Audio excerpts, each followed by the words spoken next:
Primero decir que estoy un poco difónica por razones combativas. Y agradecer el espacio a las chiquillas de Inquieta, que de verdad esto es importante, que podamos saber por qué es importante cambiar la Constitución y que es el origen de todos nuestros males hoy en día como país. Y en ese sentido, con Jaron preparamos una clase súper escolar, pensando en que tenemos que evangelizar a gente que en realidad no tiene mucho conocimiento respecto a la Constitución. Y vamos a hacer un recorrido histórico primero vamos a empezar con esa frase de Benjamin Franklin y luego vamos a preguntarle a ustedes qué creen que es la felicidad o cómo interpretamos esa frase a través de las demandas actuales. Y después vamos a ver un recorrido histórico por nuestras constituciones, las tres principales, porque han habido más, de cortito tiempo, obvio, y abrirnos la posibilidad de poder llegar a una asamblea constituyente, ¿cierto? Eso. Bueno, muy buenas tardes a todos y todas, un agrado estar aquí con ustedes. Como decía Catalina, yo ahora les quiero hacer una pregunta y además de eso invitarlos y invitarlas a reflexionar respecto a esto. Benjamin Franklin dice, la Constitución solo le da a la gente el derecho de buscar la felicidad. Eso hace un chingo de años atrás. Yo les pregunto hoy, ¿cómo interpreto la frase considerando las demandas actuales? Micrófono abierto, si alguien quiere dar su opinión levanta la manito, nosotros nos dirigimos, si no quiere levantar la manito la da nomás. ¿Cómo interpreto yo la frase? ¿De qué manera me llega a mí la frase? ¿Qué pienso yo de la frase? ¿Qué siento? ¿Qué me genera? ¿Cómo creo hoy que puedo llegar a encontrar la felicidad? Considerando la coyuntura. Con violencia. Bueno, el amigo allá dice con violencia. Fuera del sistema, viviendo fuera del sistema. Viviendo fuera del sistema. Ideas.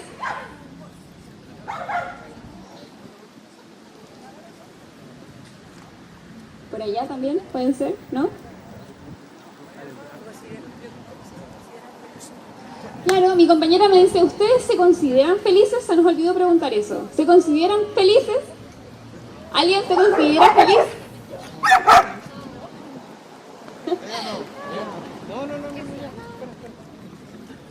¿O alguien en las últimas semanas se ha logrado considerar feliz?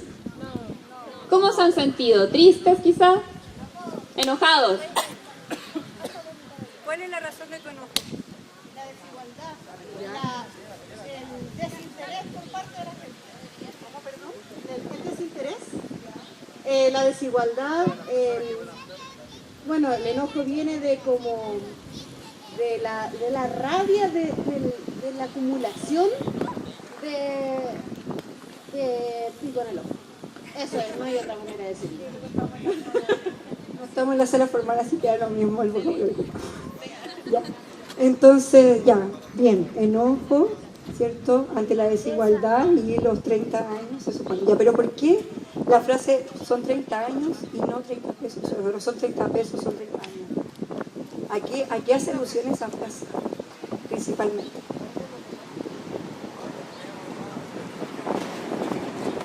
¿Alguien se imagina por qué es esa frase? ¿O qué cosas también han ocurrido en estos 30 años? ¿Qué cosas también han ocurrido en estos 30 años que han ido generando el descontento? ¿Qué es lo que suma? ¿Qué se acumula? ¿Qué se nos va acumulando a nosotros? ¿En la mente, en el corazón, en el bolsillo, en el crédito? No sé, por ejemplo.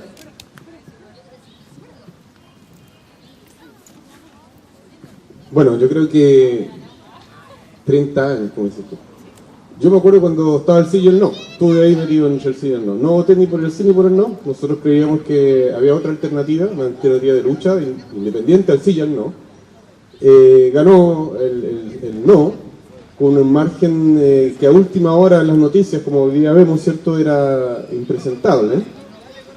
Y en ese momento, en esos 30 años, digamos, cuando se retorna a la democracia, me recuerdo escuchar un poco los discursos en esos tiempos, me recuerdo todo eso. Yo vivía en el centro, entonces pasaba mucho y metido ahí cerca de la moneda. Esto de ir a la moneda cada rato a copar la moneda se ha dicho muchas veces, entonces nosotros en Santiago Centro íbamos a copar la moneda cada rato. Entonces estábamos siempre en primera fila de la noticia. Y me recuerdo la clase política de esos momentos arengando a la felicidad, al término del sistema, al término de la dictadura, a una reconciliación nacional, a una justicia en la medida de lo posible, a un llamado a un family rating, un montón de actividades que mucha gente creyó que era el fin de los tiempos, en esos tiempos, digamos. Y resulta que pasaron los años, ¿cierto? En los 30 años, diferentes gobiernos de la concertación, Elwin, el primer periodo, digamos, bueno, antes de Bachelet, obviamente, Lagos. Bueno, yo viví todos esos periodos siempre con incertidumbre, nunca voté por ninguno de ellos en todo caso, de hecho, hace muy poco recién voté, considerando que era una situación, digamos, interesante de poder participar.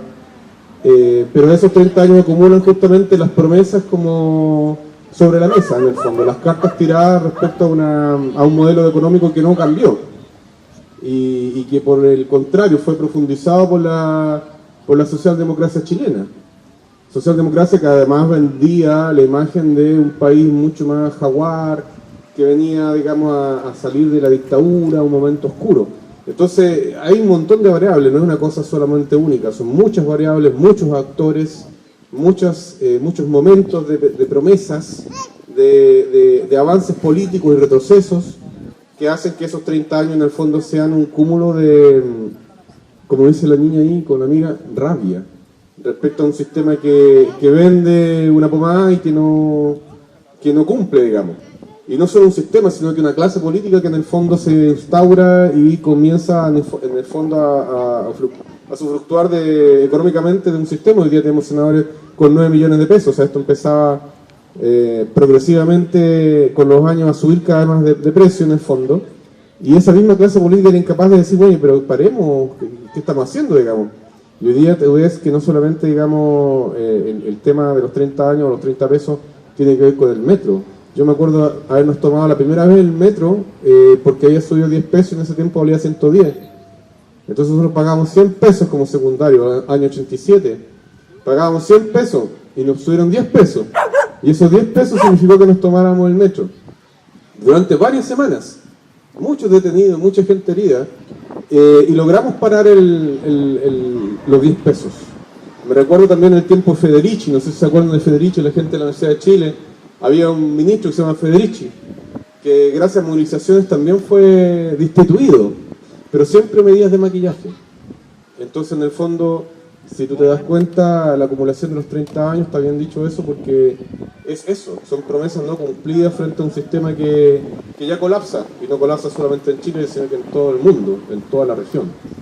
Y eso es lamentable en el fondo, pero era la hora, tenía su hora. Eso.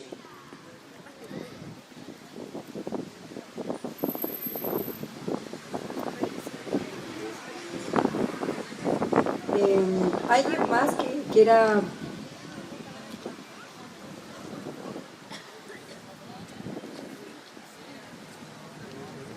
Hola, la verdad es que yo escuchaba recién la voz y a diferencia de esta persona que habló, que no sé quién era, y me decía yo me quedé fuera. Yo tengo 47 años, por lo tanto tengo súper clara la lucha que dimos para derrocar la dictadura, la vi en la calle, perdí amigos, pero yo le creí al sistema. Yo voté por Lagos, nunca lo voy a olvidar. Y yo creo que lo que tengo hoy día es frustración. Frustración porque siento que tengo 47 años y el sistema me mintió.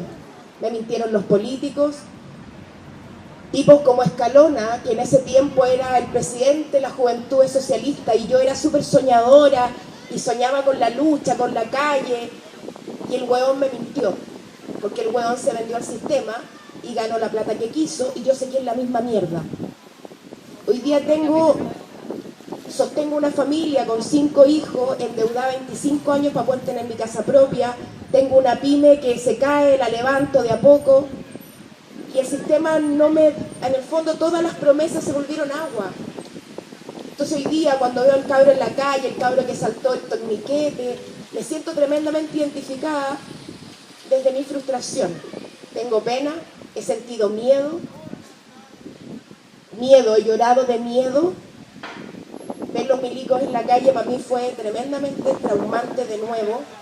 Lo hablaba con una psicóloga y me decía, las víctimas de la dictadura se revictimizaron así, con un clic. Volvimos atrás, la memoria volvió a doler. Yo pensaba que era una herida que habíamos cerrado y no la cerramos, la escondimos, la tapé, la maquillé con un sistema, con una promesa, y hoy día estoy aquí porque el sistema no funciona y hay que cambiarlo ahora. A lo mejor ya por mí, bueno, lo que quede, pero por mis nietos, por mis hijos que todavía sueñan. Yo creo que lo que yo siento hoy es mucha frustración, mucha. ¿Alguien más?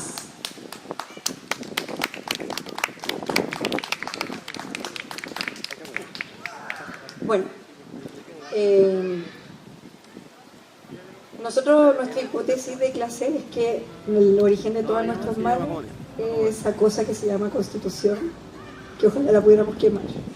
Pero bueno, y tiene, nuestra historia es súper triste y súper poco alentadora respecto a cómo se han formado las constituciones. La primera constitución que se formó de manera formal, me refiero que después de los ensayos constitucionales de primera mitad del siglo XIX, fue la Constitución de 1833. Ahí van a poner el papel. Esta Constitución también fue formada después de una guerra civil. Por lo tanto, después de que los liberales ya habían ganado haber puesto una constitución liberal, ¿cierto? A los conservadores no les gustó, a la élite de nuestro país no les gustó esa constitución, por lo tanto hicieron una guerra. Y dentro, como ganaron los conservadores, para variar, hicieron la constitución de 1833. Es una constitución altamente autoritaria. Chile tenía proyectos de ser federal, cosa que no pudo ser gracias a esta constitución. Quizá el centralismo no sería parte de nuestra idiosincrasia, de nuestra cultura, si no fuera por esa constitución. El origen de todos nuestros males como chilenos es la constitución de 1833. Diego Portales la hizo en 4 paredes con los amigos de siempre, una constitución oligárquica, y además no era democrática, era plutocrática en el sentido de que solamente las personas que tienen dinero y tierras podían votar. Y hombres, obvio, mujeres nunca. Eso. La pregunta es, ¿qué es una constitución? ¿Alguien sabe qué es una constitución? ¿De qué se trata una constitución? Palabras. Búsquelo con su teléfono también. Ayúdese de las redes sociales. Sí, ayudémonos de la tecnología para que haya igual participación. Si no sabemos, hay que indagar. El colegio también lo hacemos así. Sí.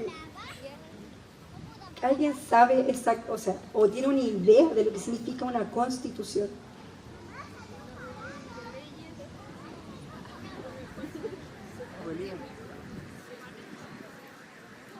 Yo pienso que es una reunión de leyes con el cual se maneja y se dirige un país. Las leyes son las que dicen, la Constitución lo dice.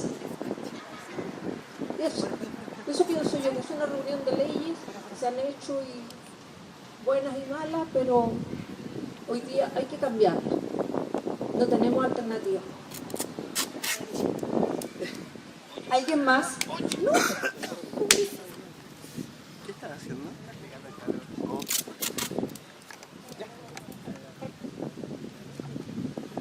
Según lo que entiendo, la Constitución es como la carta fundamental que le llaman, que sirve como la hoja de ruta para una determinada sociedad y indica finalmente cuáles van a ser las reglas generales bajo las cuales una sociedad determinada va a construir todas las políticas y los derechos fundamentales que tiene también la gente que vive en esa sociedad. Entonces por eso es tan importante, y la gracia que tiene la Constitución es que está por sobre todas las demás normas y leyes que existen en los países. Entonces ninguna norma inferior a la Constitución puede contradecir la Constitución. Entonces abajo están las leyes orgánicas constitucionales, las normas, reglamentos, etcétera. Y si alguno está, no está conforme a la Constitución, se deroga inmediatamente porque no puede contradecirla. Entonces esa es como la gracia, igual, que finalmente lo que dice la Constitución no se puede contradecir por ninguna otra ley que sea inferior a ella. Súper. Sí, la Constitución efectivamente es un cuerpo de leyes, como han dicho, y sí es una hoja de ruta, pero además la Constitución define qué tipo de Estado somos y qué tipo de sociedad queremos. Por eso es tan importante cambiar la Constitución. Portales quería que la sociedad se educara y se normalizara bajo las doctrina católica. Era una constitución que no estaba separada del Estado, ¿cierto? Por lo tanto, la chusma no se podía gobernar en esta libertad. Primero tenía que estar normalizada para luego, así como de sus propias palabras, venga el gobierno liberal, ¿cierto? Pero primero teníamos que educar a esta chusma que no se puede gobernar sola, que nosotros los conservadores o la élite de este país tenemos una visión súper paternalista que regular primero. Y luego viene la Constitución de 1925. Bueno, además la Constitución se supone que debe garantizar derechos y deberes de las personas. Así como regula el tipo de Estado, también regula los derechos y deberes de los ciudadanos. En este sentido, es muy básica la definición, pero eso es en el fondo, para que entendamos como de manera muy simple qué significa una Constitución.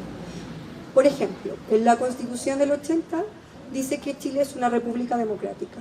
Y como lo dice la Constitución, nosotros tenemos que, todo el Estado chileno, ser una república democrática, ¿cierto? Y como dice también, perdón, ¿cuál es tu nombre? Elías, que no hay ninguna ley que pueda sobrepasar la Constitución. Se llama la primacía de la ley. Nadie está por sobre la ley, nadie está por sobre la Constitución. Y todas las leyes que se hagan son en base a la Constitución. Entonces, si tenemos una Constitución que no garantiza ni derechos de los ciudadanos, ¿cierto?, que prima el mercado por sobre las personas, es muy difícil que podamos cambiar este país.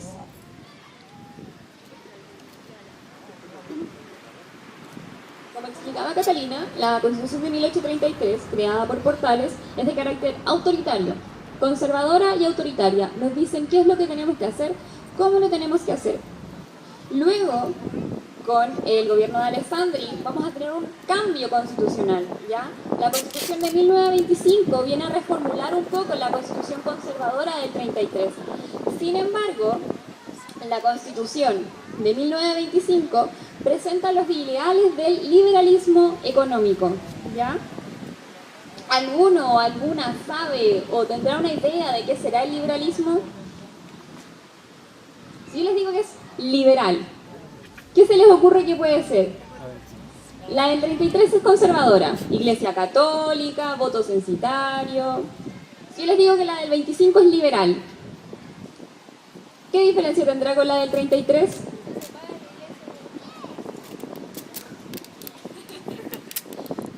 Se separa la iglesia del Estado. Punto número 1, súper importante que mencionan acá, se separa la iglesia del Estado. ¿Alguno o alguna sabe otra característica? ¿O se le ocurre alguna otra cosa?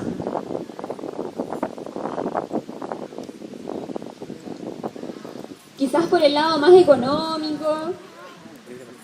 ¿Han escuchado hablar alguna vez del liberalismo económico? Sí, no, quizás. ¿No?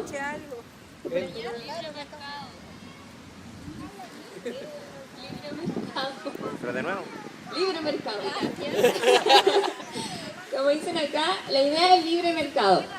¿Ya? No sé si han escuchado también alguna vez esta idea de que el mercado se regula solo. Si saben más o menos cómo se hace eso, de qué manera o cómo.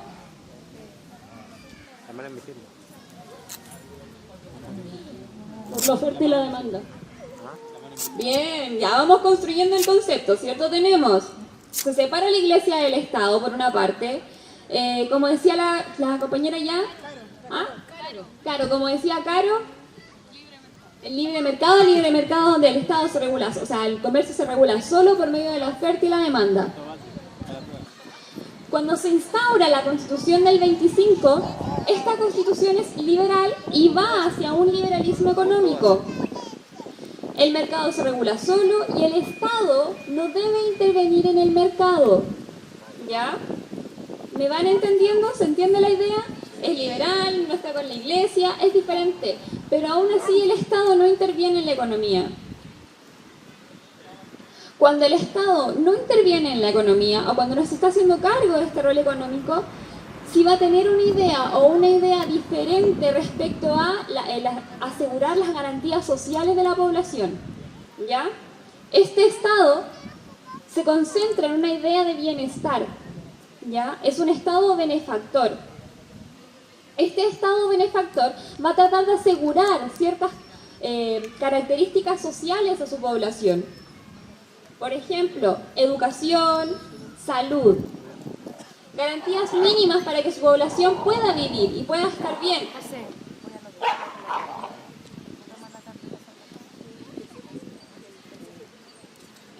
Y el Estado benefactor o el Estado de bienestar surge después de la crisis del 29. O sea, si bien nuestra Constitución es del 25, el Estado sí tiene un rol de beneficencia. ¿Por qué? Porque en Estados Unidos había quedado la embarrada en la crisis del 29. Y la crisis del 29, el mercado se regula solo. No se regula solo, el mercado se cae si se regula solo. El crack del 29 deja tal catástrofe financiera, económica, financiera y social en Estados Unidos que va a ser necesario que el Estado tome un rol diferente. Ahí es cuando nace el Estado de bienestar. Y el Estado debe asegurar seguros sociales, seguros laborales y educación y vivienda, me parece. Porque en Estados Unidos ellos no tenían asegurados nada. Se les cae el modelo, la gente protesta, la gente reclama, la gente inunda las calles. El Estado se hace cargo de esto y toma un rol de beneficencia. Por eso nuestro Estado de 1925 también tiene un rol de bienestar, de beneficencia hacia la gente. Por ejemplo, yo sé que antes de la AFP existía otro sistema de pensiones. Servicio de Seguro Social.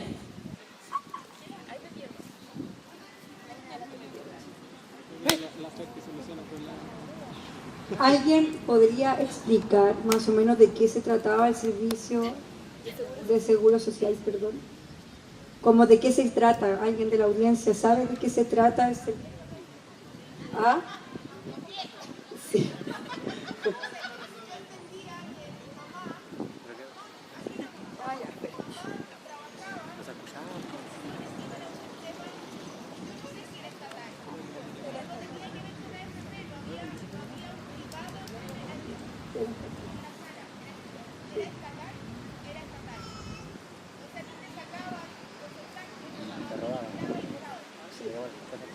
Lo administraba el Estado y además se hacía un promedio de los últimos 5 años que la persona trabajaba y ese promedio de los últimos 5 años era el que se le pagaba.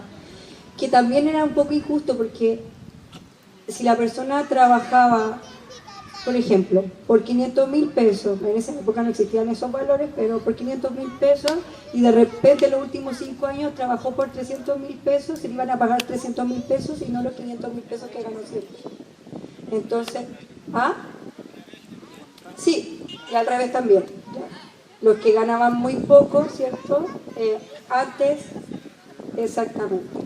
Y se beneficiaban de los últimos 5 años. Finalmente no era como un promedio de lo que usted había trabajado, sino que solo los últimos 5 años, y eso también planteaba desigualdad, sobre todo para la gente mayor, que como sabemos en nuestro país siempre hemos visto a la gente mayor como algo desechable, ¿cierto?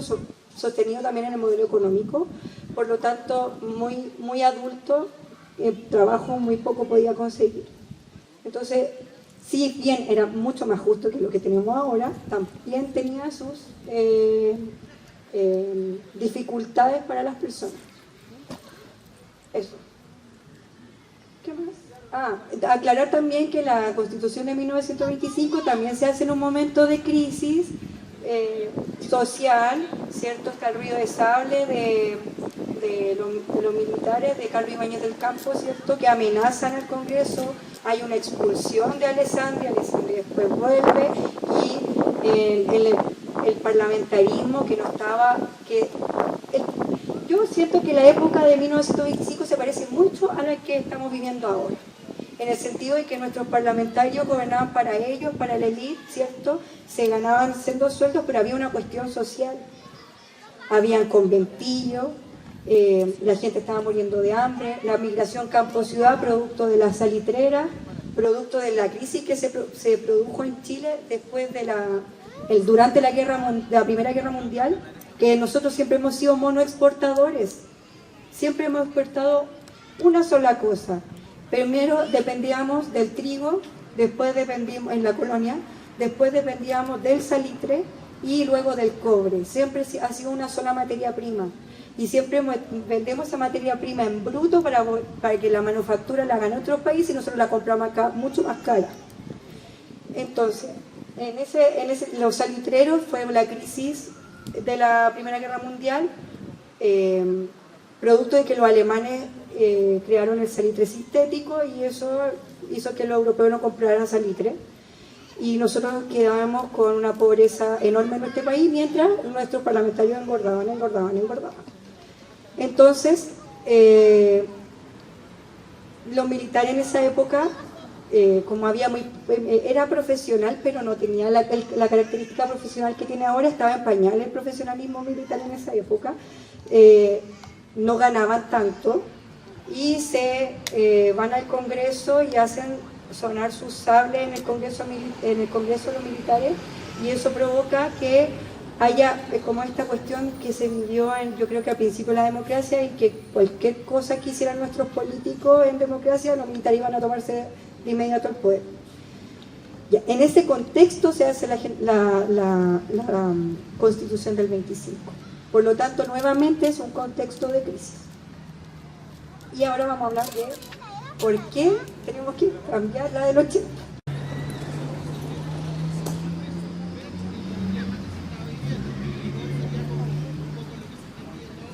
Sí. Viene como a resolver el problema, más no a mirar Chile hacia adelante. No es como salgamos de la situación. Es que lo que pasa es que, como dije al principio de la clase, ninguna constitución de nuestro país ha sido realizada por el pueblo chileno. Siempre ha sido hecha en cuatro paredes con la élite. Por lo tanto, hicieron esta constitución dando migajas, ¿cierto? Obviamente, y acomodándole a lo que significa, acomodándole a sus propias necesidades como élite. Por lo tanto, sí, se quiso resolver un problema, pero para variar fue un problema, o fue parte, y también corresponde al contexto de la época, porque el siglo XIX era muy distinto al siglo XX chileno. Entonces, respondiendo al contexto de la época, y además hecha en cuatro paredes como todas las constituciones de nuestro país. La élite siempre ha ganado, y esta es la oportunidad que tenemos para ganar nosotros. Bueno, como decía la Cata, claro, las constituciones en Chile siempre se hacen por un pequeño grupo de personas. Una élite es un pequeño grupo de personas que sale de algún lugar o que sale de algún estrato social. En este caso siempre es la oligarquía. La oligarquía es la gente que, además de ser un pequeño grupo, son aquellos que se consideran a sí mismos los mejores. Y en Chile, la élite, la oligarquía y la aristocracia siempre han estado unidas, ¿ya? Que son siempre la gente que tiene más plata o que tiene mejor educación o que pertenece a ciertos grupos familiares, ¿ya? Por eso hoy en día nosotros seguimos escuchando los mismos apellidos, seguimos viendo a la misma gente, que el primo de, que el hermano de, que el familiar de, el cuñado de. Es la élite que se considera la mejor y la élite que gobierna para sí misma, porque la élite en Chile también tiene la idea, que se ha analizado históricamente esto, incluso hay muchos textos que dicen lo que les voy a comentar. La élite gobierna para sí, la élite gobierna resguardando sus privilegios, porque nosotros como pueblo llano, como como sociedad en general, no estamos considerados, sino que se ve como un rol paternalista. O sea, la élite debe asegurar el cuidado del pueblo. Pero para que la élite asegure el cuidado del pueblo es necesario que ellos como élite estén en lo mejor. ¿Ya? Tenemos la del 33, tenemos la del 25 y tenemos luego la de 1980 que se hace nuevamente en 4 paredes con un grupo selecto de personas que en este caso eran estudiosos y que hacen una constitución en un régimen militar que no tenía la idea ni tenía la intención de asegurar la garantía social de la gente, sino que proponía un Estado que se le llama neoliberal. ¿Ya? No sé si alguien escucha bucheos, no sé si alguien conoce la palabra neoliberal o el concepto de neoliberalismo. ¿Alguien? ¿Ideas? Búsquelo en Google, también se puede. Neoliberalismo. Yo siempre escucho a la gente que lo critica mucho.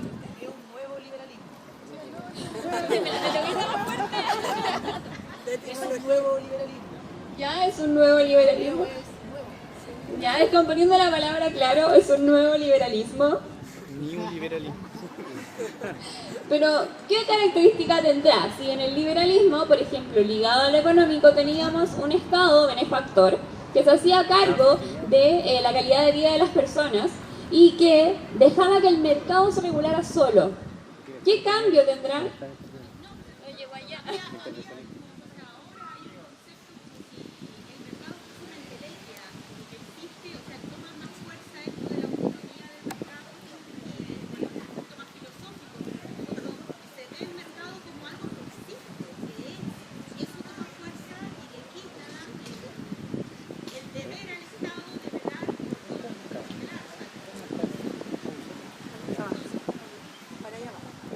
Claro, ve al mercado como un ente, más que como una cosa donde se produzca una relación, sino como algo más tangible quizá.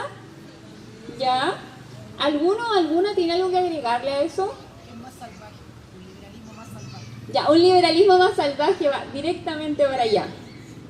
En palabras muy simples y súper desgarradoras de cierta forma, en el neoliberalismo el Estado no se hace cargo de nada, porque un privado, según este modelo económico, tiene la capacidad de ofrecerle mejores cosas a la población que el Estado. ¿Ya? Es como si el Estado no sirviera y en realidad los privados son los mejores que hay en la vida y ellos nos van a entregar la panacea.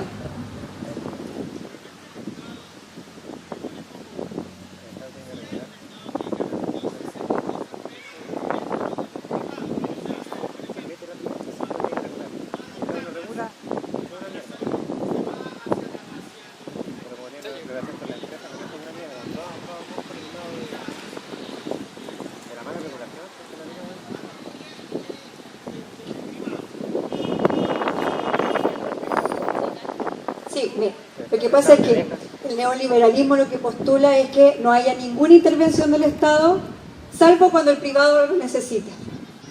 ¿Se entiende? Por lo tanto, todos los servicios estatales se precarizan. Por eso tenemos un servicio de salud pésimo, educación horrible, ¿cierto? Porque si tú quieres optar a mejor educación o a mejor salud o a comer incluso, tienes que optar por comprar educación, comprar salud y comprar la comida muy cara, ¿cierto? Y al crédito en este... Hay un ejemplo re bueno. Lo que pasa es que también ese modelo era un modelo experimental, ¿ya? En Estados Unidos. Entonces ahí surge la escuela de los Chicago Boys, ¿cierto? Y ahí la dictadura llevó a varios de estos ilustres Chicago Boys que eran economistas a las escuelas norteamericanas de neoliberalismo en el fondo y deciden decir, bueno, hay que hacer un experimento.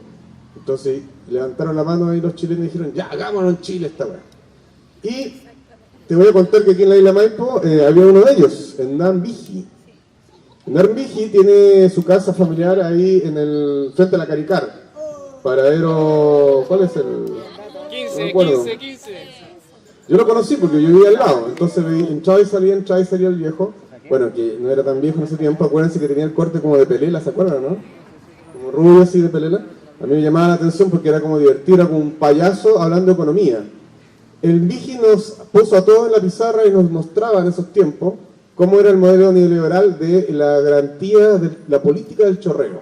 No sé si se acuerdan de la política del chorreo, en donde el vaso se va llenando, el privado se va llenando de recursos, por así decirlo, y lo que chorrea, le chorrea al pueblo y todos somos contentos con el chorreo. El punto es que el vaso era cada vez más grande y el chorreo era cada vez menor. Entonces, ese modelo que los gringos en el fondo inventaron para su propia sociedad, decidieron probarlo. ¿Y dónde lo probaron? En Chile. Por eso es importante lo que pasa en Chile, porque la crisis del neoliberalismo mundial se prueba en Chile. O sea, una de las crisis radical que hoy día estamos viviendo se prueba en Chile, y eso hace sentido a todas las otras sociedades que veían al neoliberalismo como un modelo válido de desarrollo. Por eso es muy importante lo que se está viviendo hoy día acá. No solo la Constitución, no solamente los 30 pesos, tiene que ver con el modelo. Y eso es mundial. En todas partes del mundo están atentos a lo que pasa acá. Porque antes era la figurita del modelo y ahora es el patito feo del barrio. Entonces eso es importante también considerar. Y que bueno, que el neoliberalismo en el fondo no se aplicó ni siquiera en Estados Unidos. Porque su propia sociedad se dio cuenta que no resultaba. Y ellos dieron mucho más garantía al Estado.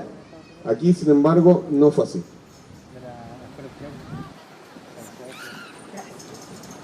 Exacto.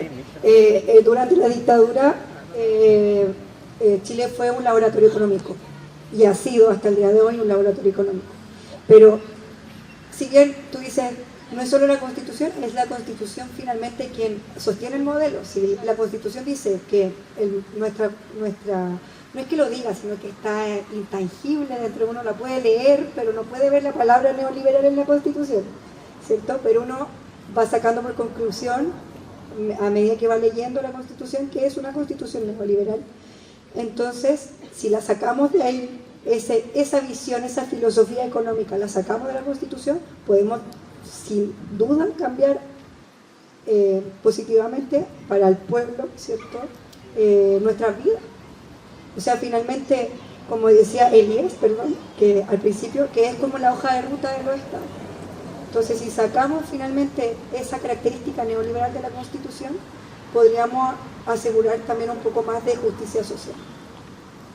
Y tratar, obviamente, que siempre hay que hacerlo bien, porque, por ejemplo, mismo Piñera ahora se agarra de un vacío legal para generar el toque de queda, que se homologaría a un estado de sitio, pero, por una supuesta guerra interna, pero no hay ninguna parte de la Constitución que diga que no puede hacer toque de queda durante un estado de emergencia. Entonces se agarra de ese vacío legal para implementarlo. Y además la Constitución del 80 está hecha para eso, está muy amarrada. Y ahí es donde está la tarea difícil, y por eso no podemos bajar las manos. Y ojalá me hubiese gustado que la convocatoria hubiese sido igual que la semana pasada y estuviera todo esto lleno. Pero bueno, de a poco se van haciendo los aportes y tratando de que la gente entienda por qué es tan importante cambiar esta cosa.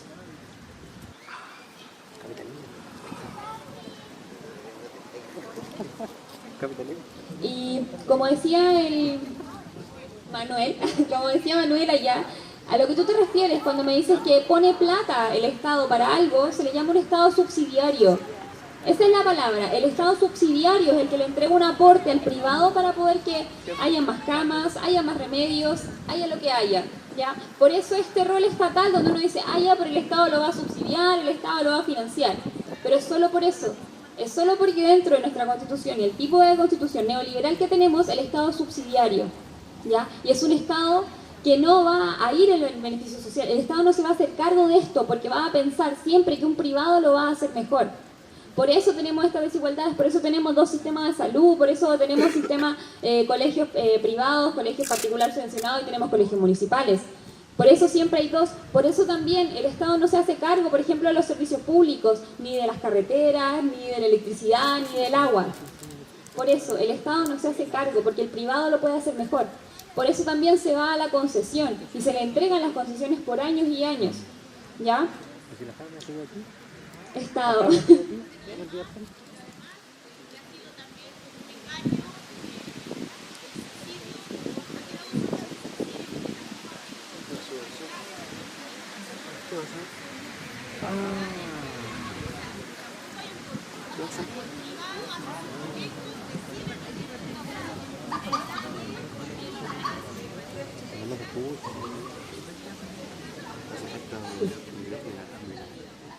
Que el neoliberalismo, sí, exacto, tienes toda la razón, pero es que de eso tiene una explicación de nuevo con el neoliberalismo. El neoliberalismo precariza tanto el Estado que el Estado ni siquiera en su rol fiscalizador tiene recursos para poder llegar a la fiscalización que corresponde, porque hoy es subsidiario y fiscalizador, pero no hay recursos por este tema neoliberal, ¿cierto?, para que el Estado pueda cumplir su rol, aunque puede ser el mínimo rol que debería tener, que es fiscalizar. De hecho, hoy en día ahora la Superintendencia de Educación, nosotros somos profes, avisa a los colegios antes de llegar. Vamos a ir el martes 3 de noviembre, arreglen todos los papeles ahora, o sea, ya roben hasta o terminen de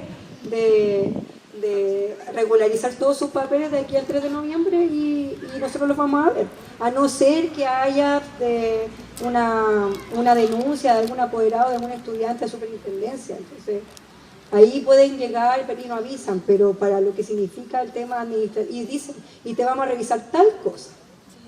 No es como antes llegaban y como que los colegios, yo trabajé en colegios subvencionados y todos corrían a la asistencia, no sé qué, ¿cierto? Ahora no, pues te avisan, ya vamos a ir tal día, vamos a revisar tal cosa.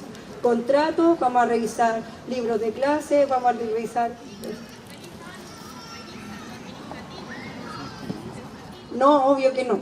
Ahí la agencia de calidad se creó para eso, pero tampoco ha sido efectivo, ¿cierto? Ya.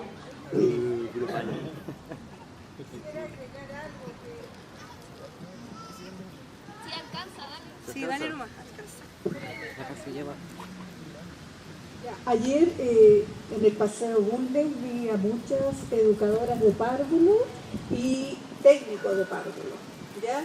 Y protestando, ¿ya? Pero una cosa que no todos sabemos, ignoramos, y también me hago cargo de eso, que hay que tener mucho cuidado, mucho ojo con la ley de esa lacuna universal, ¿ya?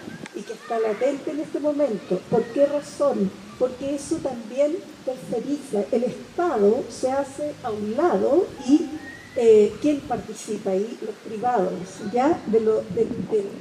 A ver, la etapa vital tan importante como es un niño, una guaguita que va a la sala cuna, ¿ya? Así que también poner ojo con eso, solo eso. En relación a lo que decías tú recién, ayer además se vio un hito más dentro de las manifestaciones que se han hecho en este momento. No, está bien. Mi mujer es educadora diferencial. Bueno, ustedes son profes, lo acaban de decir. Y ayer los trabajadores de la educación fueron los primeros en llegar a la moneda.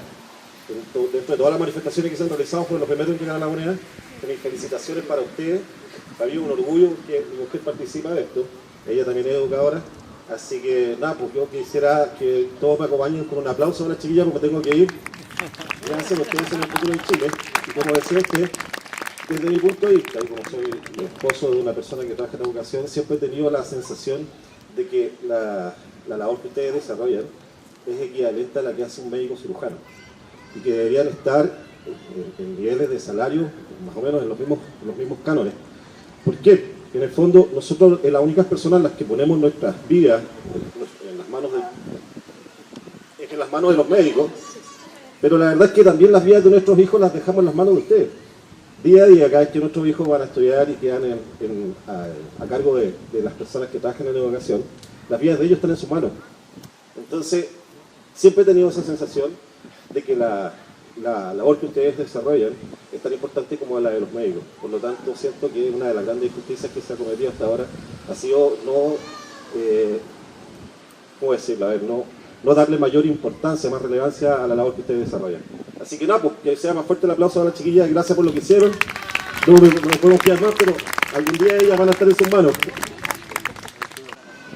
Para cerrar un poco el círculo que se abrió ahí, hay que tener súper claro que el neoliberalismo lo que hace es sacar al Estado y el Estado entra solo donde no está el mercado. Eso finalmente es lo que pasa. Entonces, todas estas leyes que se están discutiendo hoy día de salario universal, de mejorar las pensiones, etcétera, van a resolver solamente en ese espacio donde está el mercado y donde está el Estado, y el mercado no quiere estar.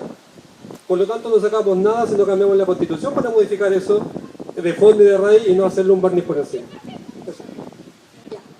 Hemos hablado todo el rato de Estado, Estado, Estado. ¿Alguien sabe lo que es el Estado? ¿Sabemos lo que es el Estado?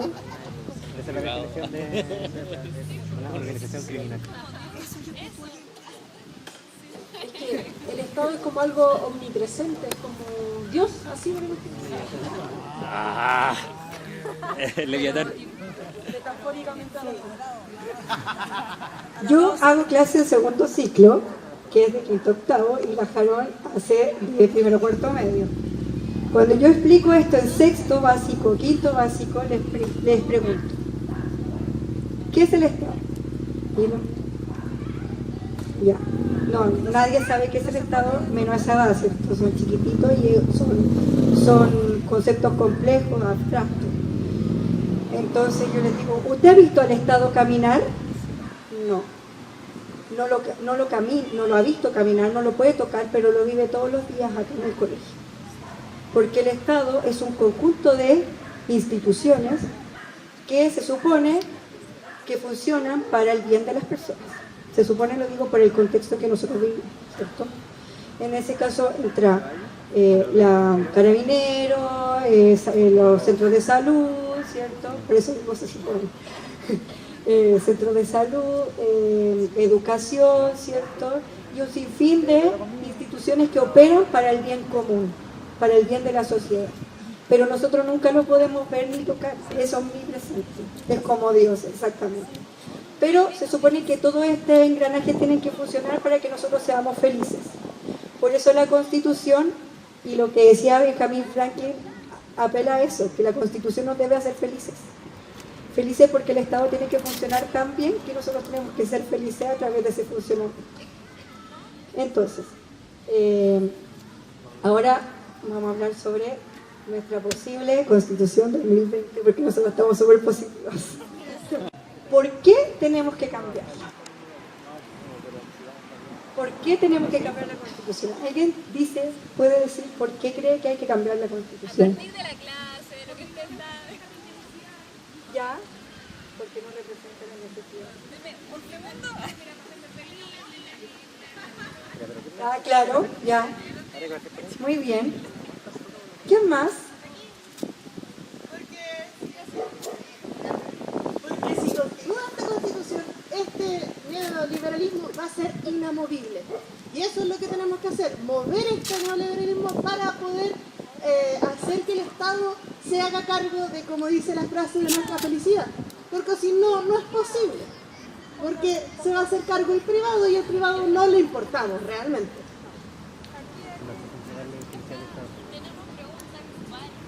Ya, dale. Se dice que si se llegara a aprobar el PP11, nosotros perderíamos la oportunidad de cambiar la Constitución.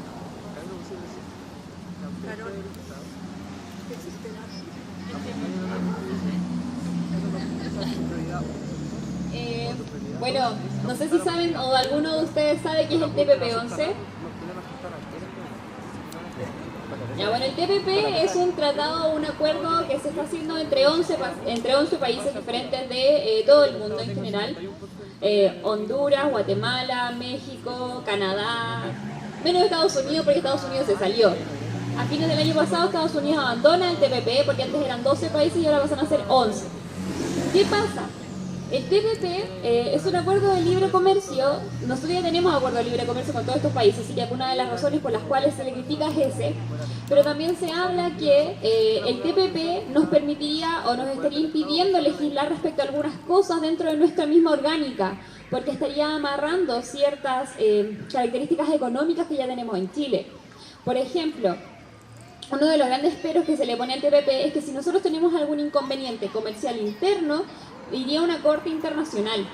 Entonces esa es una de las razones por las cuales no podríamos llegar a cambiar quizás nuestra Constitución. ¿Por qué? Porque nosotros ya no podríamos legislar todo lo que se encuentra dentro de nuestro propio organismo estatal o dentro del cuerpo de leyes que nos rige. Porque la Constitución, como decía Catalina al principio, no puede uno ir en contra de la Constitución, ¿ya? Por eso las acusaciones que se hacen actualmente en contra de Piñera y Chadwick son tan importantes, porque son anticonstitucionales. O sea, ellos dentro de lo flojo o de la floja que es la Constitución respecto a derechos humanos, la pasaron a llevar, ¿ya? Y por eso también lo del TPP. Si se aprueba el TPP está como a un paso de ser aprobado. Ya pasó senadores, ya pasó diputados, no me acuerdo, ya pasó Hacienda, pasó todas las cámaras.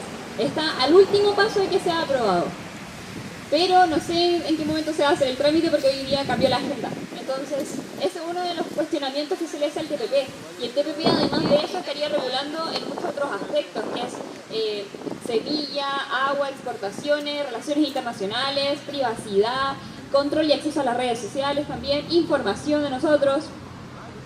Es un acuerdo, o sea, lo venden como que Chile va a tener mayores garantías económicas, pero en general Chile va a tener mayores desventajas en otros aspectos. Eso, como la soberanía popular.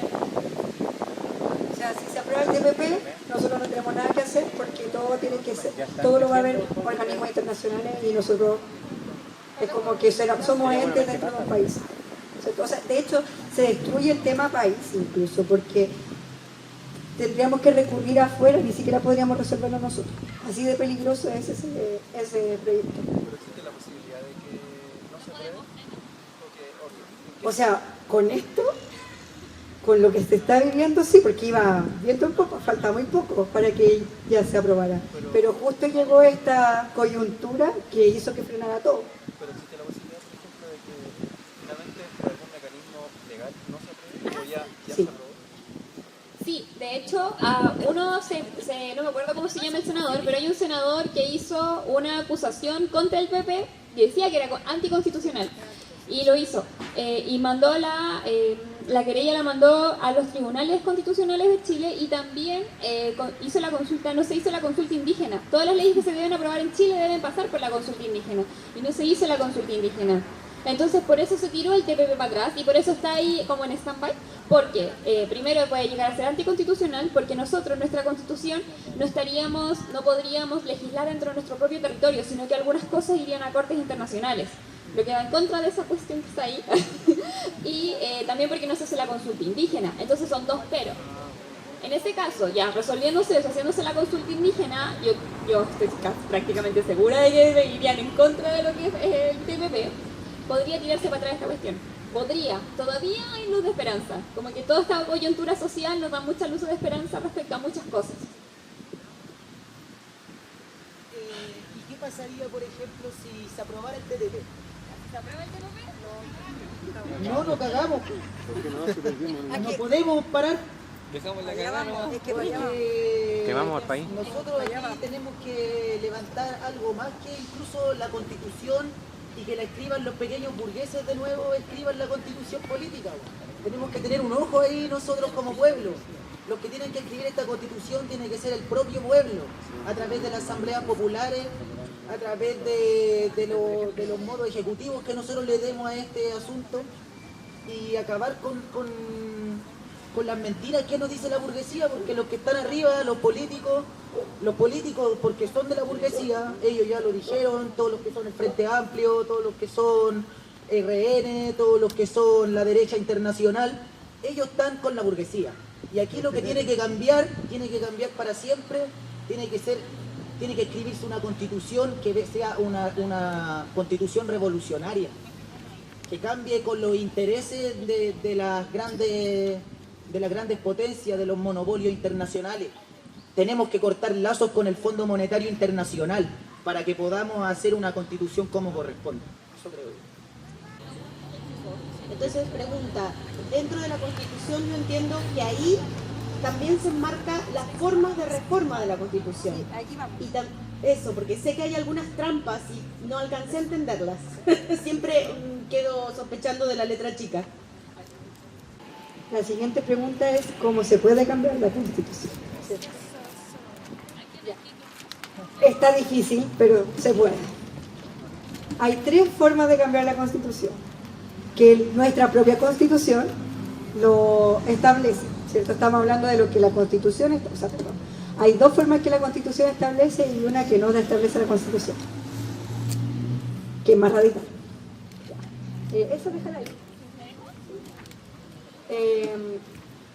La primera forma es lo que está haciendo Hugo Gutiérrez, PC, ¿cierto? Que presentó un proyecto de ley para modificar el artículo 15 de nuestra Constitución, que habla sobre, sobre cómo se puede reformar la Constitución o cambiarla, cambiarla por otra, ¿cierto? No solo las reformas del 2005, sino que también cambiarla por otra. Y lo difícil ahí es la voluntad política. ¿En qué sentido? Que se necesitan 3/5 de los senadores y 3/5 de los diputados para poder aprobarlo. Que eso hoy en día son, lo tengo acá anotado, son 93 diputados de 165 y 77 senadores de 120. ¿Ya? Sí, eso es lo difícil. Para cambiar el artículo de la 15, o sea, el capítulo 15, para que ese capítulo permita la figura de plebiscito recién, ¿cierto? O sea, es que Jaime Guzmán, discúlpenlo, pero es un tipo, a mi parecer, muy inteligente, por lo tanto, muy peligroso también, ¿cierto? Entonces,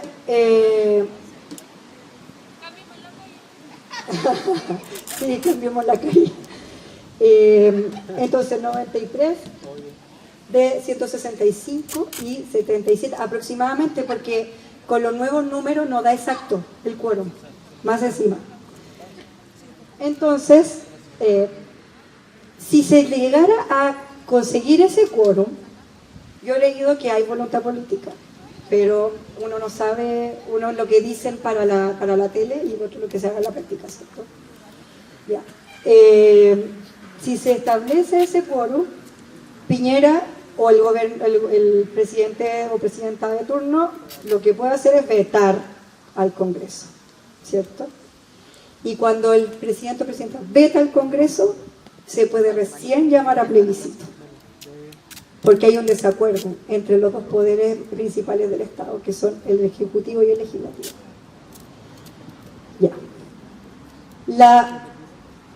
Ya, y ahí si la gente quiere cambiar la Constitución, obviamente, ganamos, bien, ese es un escenario posible. Ya. Y la tercera es reemplazar el texto para declararlo ilegal. Y eso es un arma de doble filo. Porque si nosotros reemplazamos el texto, en base de que es ilegal porque se hizo en un contexto dictatorial, ¿cierto?, que no se transparentó el conteo de votos de ese plebiscito en el 80, ¿cierto?, que cerraron las urnas y los militares contaron los votos y en verdad nunca supimos si eso fue verdad o no fue verdad, ¿cierto? Y que la gente que quería entrar la apuntaban con metralletas para que se fueran, o a muchos lo tomaron detenido días antes de votar, ¿cierto?, que se conocía sus militancias políticas, se les tomaba detenido, por lo tanto no todo el mundo pudo votar. Y además el proceso de conteo de votos fue súper poco transparente, o sea, cero transparente. Entonces sí, es ilegal y lo podríamos todos nosotros, nuestros parlamentarios o un grupo de gente,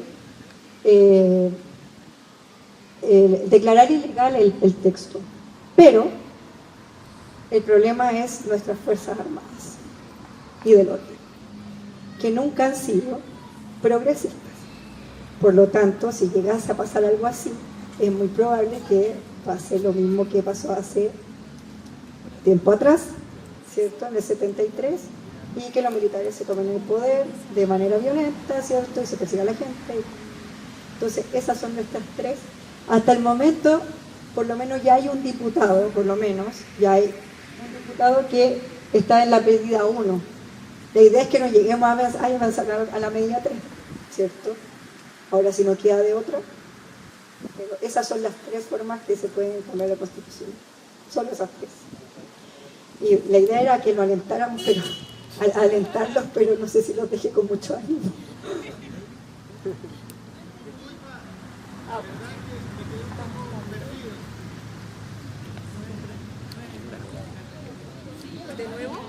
No, que me quedé un poco perdido con respecto a las formas, me explico.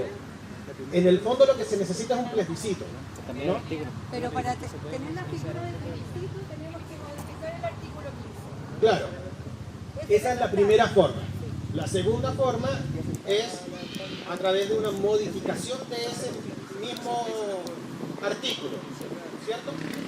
Y la tercera es la fuerza, digamos así, y nos tomamos el Congreso. Listo. Pero espérate, lo que pasa es que hace unos días atrás salió de que el presidente del Senado y el presidente de la Cámara de Diputados iniciaron un proceso constitucional, de una nueva constitución. Entiendo que eso no tiene nada que ver con esto, ¿o sí? Ya. ¿Cuál es? La primera. Yo tengo entendido, aquí lo que nos falta es la Asamblea Constituyente. Tengo entendido que si se va a plebiscito, el plebiscito, porque obviamente que si se va a plebiscito sería para que, para reformular esta constitución, la reformularían los políticos, sin intervención del pueblo. Por lo tanto, el otro camino que tenemos es la Asamblea Constituyente, que esta Asamblea Constituyente es la que nos va a dar la oportunidad de poder modificar esta Constitución. Entonces, ojo ahí, porque si hablamos de plebiscito, lo más probable es que nuestra élite, los políticos, llamen a este plebiscito y la opción sería Asamblea Constituyente o reformulación de la Constitución. Si se hace la reformulación de la Constitución sería mediante nuestros políticos. Si se hace la Asamblea Constituyente, esta reformulación sería mediante el pueblo, elegido.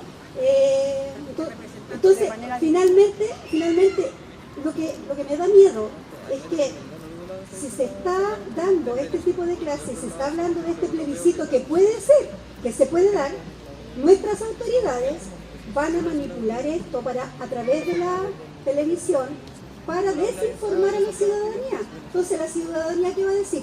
Sí, plebiscito, ok, voy a votar por el cambio de la Constitución. No tenemos que votar por el cambio de la Constitución, tenemos que votar por esta asamblea, porque esta asamblea es la que va a representar al pueblo. Obviamente el camino es más largo, pero ojo ahí con la información que se está entregando a la ciudadanía. Sí, el proyecto de ley que Gutiérrez presenta, de hecho, es para reformar el artículo 15, integrar la figura de plebiscito y que nosotros votemos entre que la Constitución la haga el Congreso Pleno o una Asamblea Constituyente. Entonces, obviamente es Asamblea Constituyente. Si lo hace Congreso Pleno, se van a arreglar entre ellos nuevamente, como lo que pasó en el 25. El 25 lo hizo el Congreso Pleno, nosotros no, o sea, el pueblo...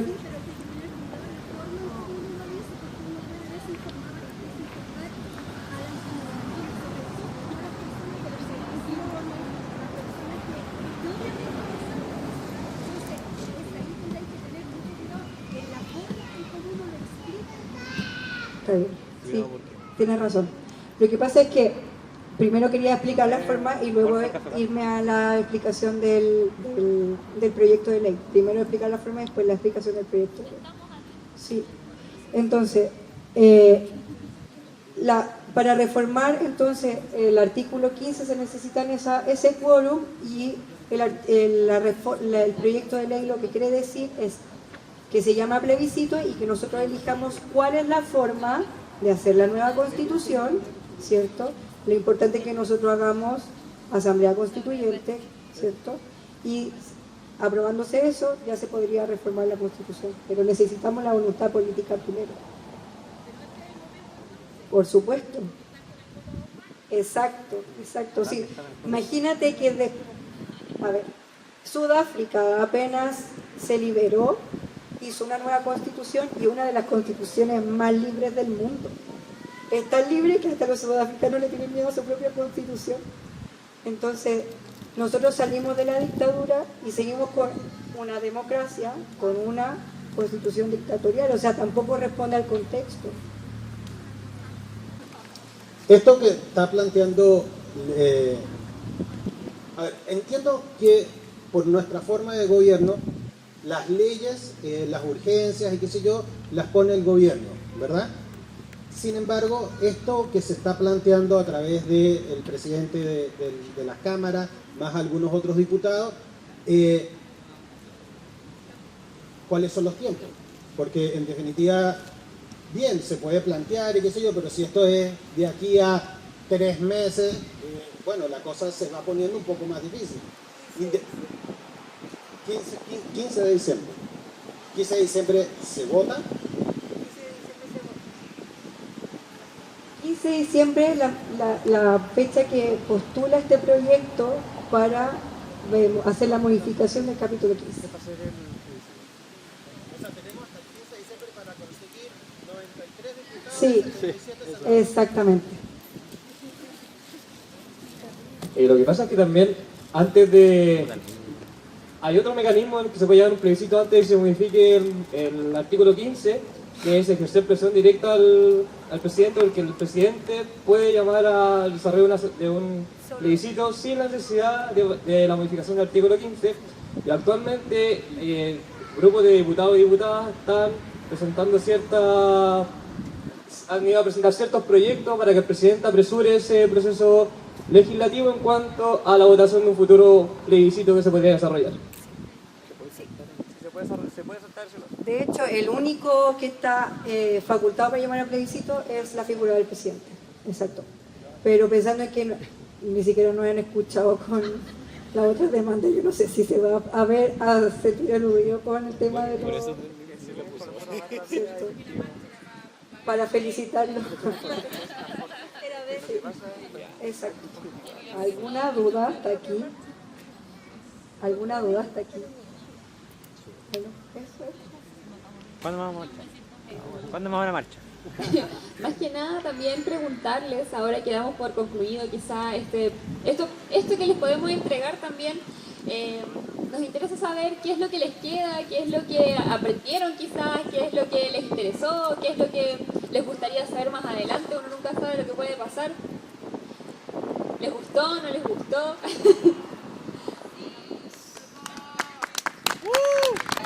¿Cuáles son las propuestas para estar preparados, digamos, para que se vayan cumpliendo estos plazos? O sea, yo también creo que la sordera de este personaje no, es imposible, o sea, ni todo el equipo de fonoaudiología del país va a poder ayudarlo.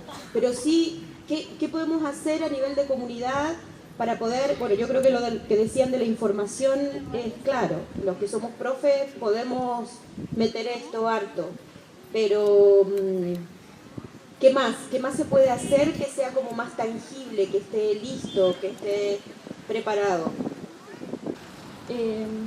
Pucha, la verdad no sé bien cómo responderte porque solo necesitamos, como decía Catalina, la voluntad política. Pero se está viendo que hay voluntad política, de hecho, como ella decía, se está tramitando el proyecto. Solo en este momento, de cierta manera, nos queda seguir presionando, quizás, seguir presionando, seguir manifestándonos, seguir yendo a las marchas, seguir haciendo ruido, como dice una pancarta por ahí, a no bajar las cacerolas también, porque en el momento en que esto muera, en el que esto se calle, ya no nos van a seguir escuchando. Y para que esto avance, para poder lograr que 93 y 77 seres humanos nos apoyen, tienen que saber que nosotros necesitamos y deseamos que se cumpla esto, que se haga. En ese sentido, la reforma electoral que se hizo abre un espacio, una puerta que esto suceda. Que hayan entrado estos grupos de Frente Amplio, por ejemplo, que no tenía ninguna posibilidad con el binominal de entrar a la representación, eso igual desequilibra un poco, ¿cómo se llama? Desequilibra un poco toda esta orgánica que crearon en el 80 para que no se pudiera modificar nada, porque de verdad si hubiésemos tenido mitad y mitad como era hace un par de años atrás, esto no podría. Ahora hay una luz pequeña de esperanza, pero yo insisto, y lo mismo que dice Harold, si volvemos a la normalidad no vamos a lograr nada, porque de verdad no hemos ganado nada todavía, absolutamente nada. Puro un ofertón neoliberal de 20% no sé cuánto, y ya llévelo porque está buena la oferta, ¿cierto?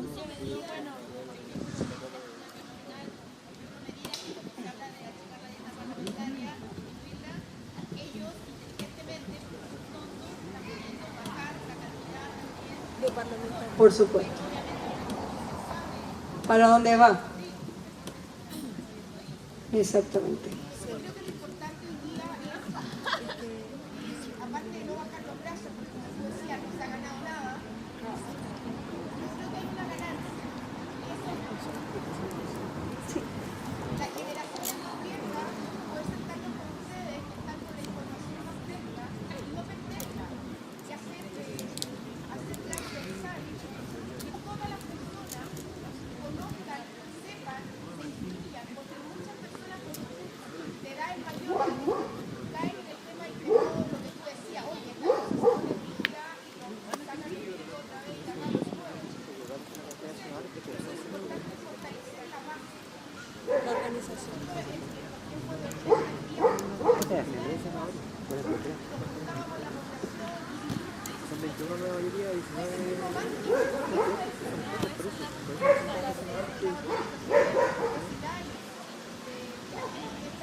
Que no tengo registro de lo que está diciendo la señora.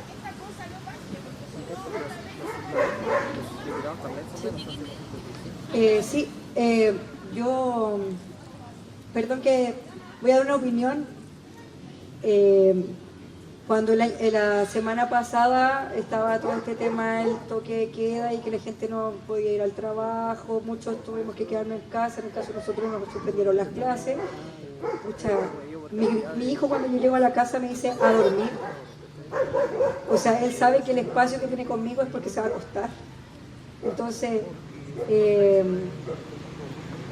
poder venir con él a la plaza y poder ver que muchas familias, que esta plaza que siempre ha estado muerta y ahora vivió, sí, también es una ganancia para la calidad de vida de nosotros. Pero pensando en que igual, si volvemos a la normalidad, también se va a perder eso.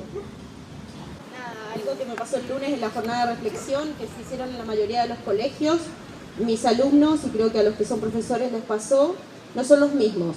O sea, un niño de octavo me dijo, profe, porque yo les pregunté en qué les había cambiado todo esto, y la mayoría era mucho más conscientes, como que crecieron en 15 días muchísimo. Y uno de ellos me decía, antes con suerte me sabía el nombre del presidente, ahora pregúnteme por el gabinete, porque me sé el nombre completo de los que están en el gabinete. Y eso es una oportunidad gigantesca. Entonces sí hay ganancia y en esas generaciones quizás uno se la podría jugar, ¿no? Como independiente de que cada uno de nosotros tiene el pecho apretado porque estamos en manos de ellos, igual.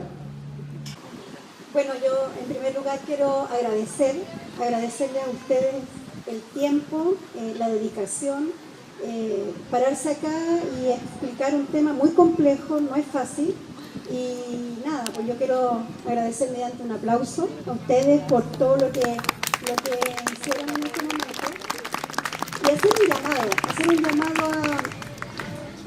yo sé que es súper difícil no bajar los brazos, yo sé que es muy difícil seguir con esta energía, incluso yo mismo he tratado de estar presente en todas las actividades que se han hecho y en ocasiones le he dicho a mi hija, ya hoy día no, es que no en la casa, ya estoy cansada. Y darnos ánimo entre todos, utilizar, como decía acá la compañera, la Claudia, las instancias de los distintos departamentos, de los distintos organismos que hay acá en la comuna, pero por sobre todo a organizarnos nosotros. Yo sé que a lo mejor ahora somos pocos y debiéramos ser muchos más de los que de la isla, pero quizás a lo mejor organizarnos en un puerta a puerta, quizás a lo mejor organizarnos en un vamos vecinos, esto todavía no trae nada, organizarnos para que esto acá en Isla de Maipo no decante y no decaiga. Recordemos que en el golpe de Estado fuimos una comuna que sufrió fuertemente. Quizás hoy en día acá en la comuna no tenemos muertos, pero sí en el país tenemos muertos. Yo, cuando decían al principio, ¿qué sienten? ¿Qué pasa con ustedes?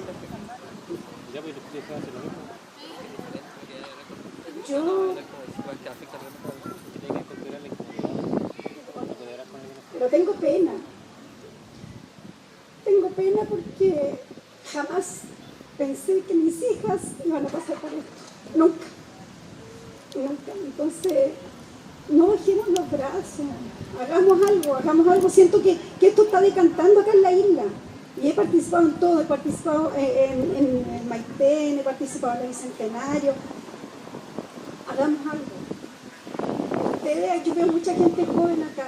Y a mí, mi hija siempre me dice, pucha, ustedes los mayores no echan la culpa a nosotros, no dan la responsabilidad a nosotros. Sí, jóvenes que tienen más energía, que tienen más vitalidad, necesitamos de ustedes. Yo tengo 45 años, pero siento que ustedes los jóvenes con esa energía que tienen que hacer remecer a la gente mayor y decir, ya, po, levántense, abran los ojos, ustedes vivieron cosas, crecieron en dictadura. Hoy día decimos que estamos en democracia, pero mentira, es una dictadura encubierta. No podemos permitir que esta dictadura encubierta, llamada democracia, nos siga gobernando. Así que, gracias por chiquillas, muchas gracias. ¿Alguien más quiere hacer palabras de cierre? ¿No? Sí, yo. Me encantan los estudiantes participativos. No, mira, hay que estar en la calle, de todas maneras hay que seguir luchando y esto no debiera parar. Pero la lucha, ojo, también está ahí, está en la Cámara. Hay que conseguir, o sea, no sé si ustedes, yo creo que la mayoría, ¿ha visto películas a cómo se organizan los gringos? Así como, tenemos el senador McCartney, va a votar por nosotros, ¿cachai? Bueno, hay que conseguir esa gente. Si no la tenemos nosotros en nuestro grupo, con nuestros diputados que nos representan, hay que buscar y hay que llenar los hashtags y huelguearlos en las redes sociales, y en ese sentido me sumo al pedido de los jóvenes. Huelguen a los diputados de RN, ¿cachai? A Evópolis, que se juran que son demócratas, y que la UDI ya sé, ahí hay bastante más difícil. Pero ojo, ahí hay una oportunidad efectiva de poder conseguir esto y hacerlo de la forma que Chile se merece. Nadie quiere una segunda dictadura. El tema de seguir luchando en la calle está bien, peleemos nuestros derechos, pero si hay algo que aprendimos es que la violencia que sucede en la calle, si después la recibimos de vuelta, va a ser terrible. Los muertos que tuvimos en dictadura no los queremos más. Entonces, mi llamado a lo que yo creo que esta clase fue súper buena, es ver justamente esto. Ahí está el plebiscito. Esa es nuestra batalla en este momento. Consigamos nuestro representante, tanto acá de la isla, de la provincia, y ir más arriba a la región metropolitana, o llegar a los de Iquique si es necesario, pero consigamos a esta gente. Porque para el 15 de diciembre tenemos fecha, o sea, está ahí el 15 de diciembre, necesitamos a esa gente. Y bueno, muchas gracias a ustedes, de verdad, o sea, ahí un aplauso de nuevo. Y finalmente, decir solamente una cosa, quizás amiga, que hemos conversado con algunos amigos también, que en el peor de los casos no pase nada, ¿ya? Porque también es una probabilidad. No pasa nada, los políticos hacen el oso, nos meten en el grupo los 77 senadores, tú debes saber que de esos 77 no hay mayoría, ¿ah? Y los tipos ya están diciendo, no nos vamos a bajar el sueldo, ni siquiera con esa política, digamos, que fue la reforma última que Piñera plantea. Si no pasa nada, la teoría claramente, y no teoría sino que práctica, es que se capitalice en cada lugar de trabajo. En esta plaza se han capitalizado, yo creo que 1.000, 2.000, 3.000 personas han pasado por aquí desde el primer día. 1.000, 2.000, 3.000 personas, que son un porcentaje para una población de 33.000 personas, que es la isla Maipo y la islita, interesante. Antes no pasaba nada en esta plaza. Entonces, en el fondo, como dices tú, acostumbrarnos a poder también ocupar estos espacios que no estábamos ocupando. Y a lo mejor de todo lo que ha pasado algo nos va a servir. ¿Y qué nos puede servir? Esto. A lo mejor van a haber un montón de temas todavía que no se van a resolver ni en el Senado, ni en la Cámara, ni con ONU o sin ONU. Pero ¿cuál es la capitalización real nuestra aquí como comuna? Esta. Que diferentes colectivos han hecho una aposta de trabajo en este espacio. Que diferentes colectivos han organizado cosas y ha venido la gente. Entonces eso no tiene que decaer. Como dice usted allá por allá, digamos. Si bien es cierto, a lo mejor no nos va a ir tan bien en lo macropolítico, nos puede ir bastante bien en lo micropolítico. ¿Y qué es lo micropolítico? Aquí tenemos demandas locales que podemos cubrir. Tenemos una calle senador Jaime Guzmán que cambiar. Tenemos concejales que cambiar, sacar, denunciar. Tenemos un manejo cultural pésimo. Entonces está claro que podemos mirar hacia afuera y está todo bien porque de eso estamos todos. Pero acá adentro también tenemos demandas bien claras que podemos cumplir y con mayor razón, si somos una masa crítica, en ciencia se le llama masa crítica, ¿cierto? Si somos una masa crítica que nos posibilita hacer esos cambios, microcambios, yo creo que esto que estamos haciendo hoy día entonces es ganancia. No solo mirar lo que puede ocurrir a nivel macro, sino que también lo que pasa en nuestra comunidad. Eso, muchas gracias. Estuvimos en el liceo la semana pasada y conversamos que fue un intensivo de formación ciudadana, nos quieren sacar historia, pero nos están dando todos los argumentos para seguir con historia hasta cuarto medio. Así que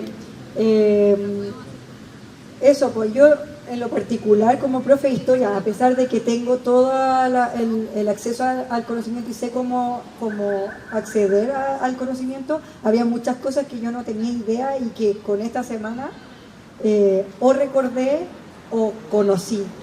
Y en ese sentido esta semana fue una oportunidad. La oportunidad, o sea, a pesar de todo lo caótico que pudo haber pasado durante la semana respecto a las vidas humanas, a la vida de las personas y al trato deshumano que se le dio a las personas, yo aprendí mucho de educación cívica y estoy súper feliz de que por primera vez puedo hacer una clase fuera del aula, de las cuatro paredes, que son los niños que me encantan, los niños y las niñas, ¿cierto? Allá son súper clever, los chiquillos igual, también nos han dado lecciones a nosotros. Yo les dije en el sexto, ¿cuándo va a ser el día que van a dejar el celular y van a hacer la revolución? El día viernes, que quedó la embarrada. Me dijeron, profe, nos acordamos toda la semana de usted porque justo ese día quedó la embarrada. Así que eso pues, también agradece. Yo no soy tan joven, tengo 32, pero me refiero a que no soy tan joven, no tengo 20, ¿cachai? No tengo ese ímpetu, tengo un hijo, ¿cachai? Uno igual se va como adormeciendo, pero agradecer a los chiquillos que nos despertaron a todos, porque todos estábamos súper conscientes de lo que estábamos viviendo, pero nos quedamos en verbalizar, pero cero acción. Y siento que ahora yo estoy como persona haciendo algo diferente, y eso es bacán. Claro, también para cerrar, también quiero agradecerles a todos los que vinieron. Yo soy de acá de la isla, pero jamás había hecho una clase en una plaza, jamás había pensado que iba a llegar alguien, sinceramente. Yo decía, ya, si no le hablamos al aire por último. Así que también agradecer su presencia, su participación, su escucha, su problematización, porque eso es súper importante para hacer una clase. Uno como profe no es la clase, ustedes son la clase. Y eso se vio hoy día, así que gracias a ustedes también y gracias por darme la oportunidad. Gracias a ustedes, chiquillas, por la disposición y por ofrecer. Ellas se ofrecieron a compartir esta clase y nosotros la armamos nomás. Y gracias a ustedes por venir también. Ya tenemos clarito el mensaje. Hay que llegar a la casa y sacar a toda la familia, a todos los vecinos y vecinas, a huevear a la calle hasta que nos cansemos, porque sabemos que esa es la respuesta. Sí, hasta que se cansen ellos, sí. Así que nada más, pues, ánimo para todos, a seguir saliendo a cacerolear, evangeliza a sus vecinos. Sí, es súper importante. Sí, pero ya dio la información. Ya, calmación, voy para allá. Eso, sigamos evangelizando a la gente que no tiene idea de esto, a la gente que todavía está pegada viendo la tele y que cree que el lumpen está dejando la cagada, ¿no? Estamos todos dejando la cagada y esa es la idea. Chile que tiene que explotar y esa es la forma en la que estamos haciendo que nos escuchen. Incendiamos Chile. Así que eso, muchas gracias a todos y todas por asistir. Ah, sí, mañana tenemos 2 actividades.